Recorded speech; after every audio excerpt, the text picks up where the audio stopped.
Hello everyone, Jeff the Grain Review. I'm here to tell you the sad tale of some duck eggs. We were working in an area of landscaping that had some hosta plants. One of my coworkers moved near a couple of hostas and a female duck flew away. That's pretty unusual because we've worked in this area many times and we've never had any nest in that area, and for that matter we've never even seen mallard ducks in this area whatsoever. So there's no reason for that to be there. Parting the couple of hostas away, we see 2 eggs. That's pretty unusual. So now we leave that area alone as much as possible, and over a period of a week or so, more and more eggs were being laid.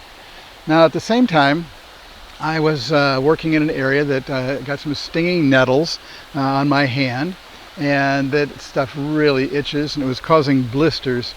So I started looking through the woods in this area to see if I could find some jewelweed, which I had heard might relieve the itching. And as I was walking along with my head down, I suddenly scared up another mallard duck. Maybe it's the same one, I don't know. But this area, the creek meanders and it's left some puddle areas where they're not normal part of the flow anymore. And the duck took off from one of those little puddle areas, maybe the size of a couple of dinner tables. I looked down to where the duck had been, and there on the ground was a duck egg. I was really surprised. Did I scare an egg out of a duck? That's just amazing. So I pick up the egg. It's just, there's no nest kind of thing there at all. And I go and I put it back in the other duck egg nest that had 9. Now it has 10 eggs.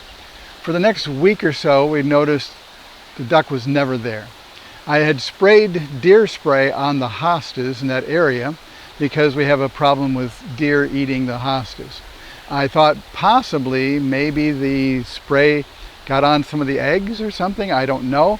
There was no duck around at the time I was doing the spraying, and ducks can't smell, but they can taste, so maybe something got near the nest enough that the duck decided to abandon the nest. Maybe the female was already dead, I don't know. I thought possibly by spraying in that area around those hostas that would not allow the smell of the duck eggs or the female to be out in that area, and it would be masked by the deer spray. So I don't know what happened. After a whole week of the duck eggs being apparently abandoned, we were on this property early in the morning, all day, late in the afternoon, and there was never any activity in that area. So I decided maybe it was my fault putting the deer spray on there. How can I rescue these eggs? It turns out that as the mallards lay the eggs over a period of time, and this is true with a lot of other birds, that they don't incubate the eggs until the last one is laid. That way they all start the development at the same time, even though some of them were laid a week or even 10 days earlier. So by having them, if I start incubating them a week after the last of the 10 was in the nest, I'm starting later than usual, but maybe half of them are still within the normal range. I don't know. Maybe they all are. I can't tell. So there's a lot of information online about raising duck eggs. And apparently around 98 degrees is a good temperature. I looked at incubators, and for 10 egg incubators, it was going to cost quite a bit of money. The duck eggs also need to be rotated at least some each day, or several times a day. And the rotator costs even more. So I decided, since this was such an experiment, that I didn't really want to spend that much money on these possibly non-viable eggs. So I have a heating mat that is for underneath of plants in the spring if you're trying to grow plants indoors and you want the roots to be warm. And I put that into a Tupperware kind of tub, a large storage tub, put some insulation over the top, and added a wet washcloth because apparently the females come to ponds several times during the day, get their feathers wet and go back and get the eggs wet, and so there's a lot of humidity around the eggs. And so I started doing all those things, and the mat was really keeping the temperature near 98 degrees. So I know that if you warm the eggs up too much, then of course you're cooking the egg, and the eggs are going to turn egg white, and you're going to kill the eggs. I don't know what happens if you go too low. And so if you're down a few degrees below 98, as it was some of the time, then is the egg not developing? How many days extra does it need to finish developing? It takes about 21 days, 3 weeks, or to 28 days, 4 weeks to incubate these eggs. So I don't know for sure if, how much longer I have to go if I have the temperature a little lower, and maybe they just become non-viable if that happens.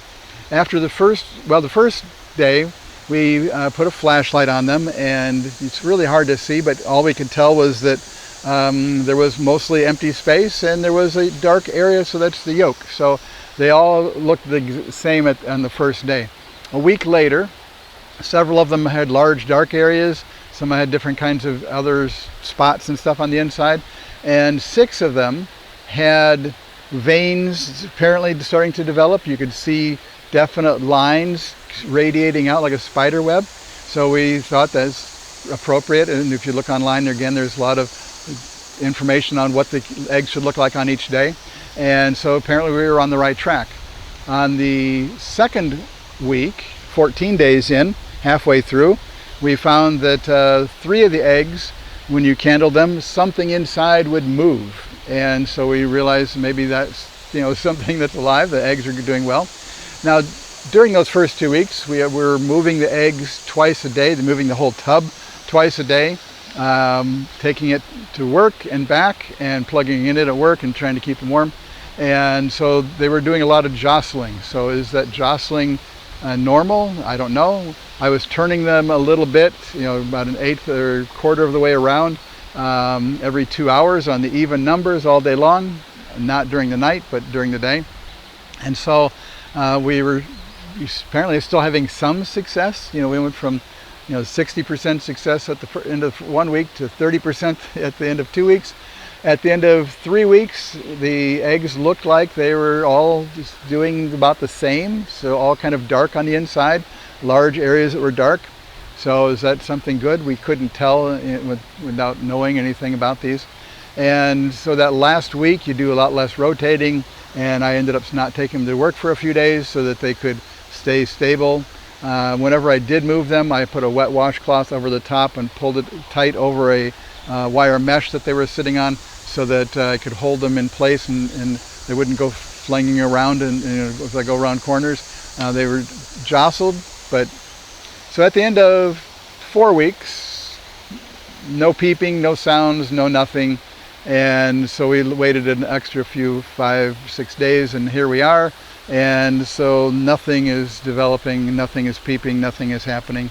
And even though some of the eggs have really not changed at all, a few of the eggs have developed dark colors, and so I think it's time to get rid of the eggs. I kind of would like to crack them open to see what stage they are, but I also don't really want to in case they smell, and I don't really want to see at what stage I killed the eggs. So it was a good attempt. We did what we could. I don't know how accurate my thermometer is. I don't know how accurate the 98-degree mark is supposed to be. Who did that? And what kind of temperature instrument did they use? How long ago was that determined? I don't know enough to know whether I did a good job or a bad job, but in the end it failed. So I just wanted to kind of report in to let you know. I had a lot of people wondering about the eggs, and I'm not going to try it again. If I find another set, I will definitely be looking more towards getting an incubator at that point. I've never had to do this before, so I really don't expect to ever have to do it again. And this is Jeff with the Green Review. Thanks for watching.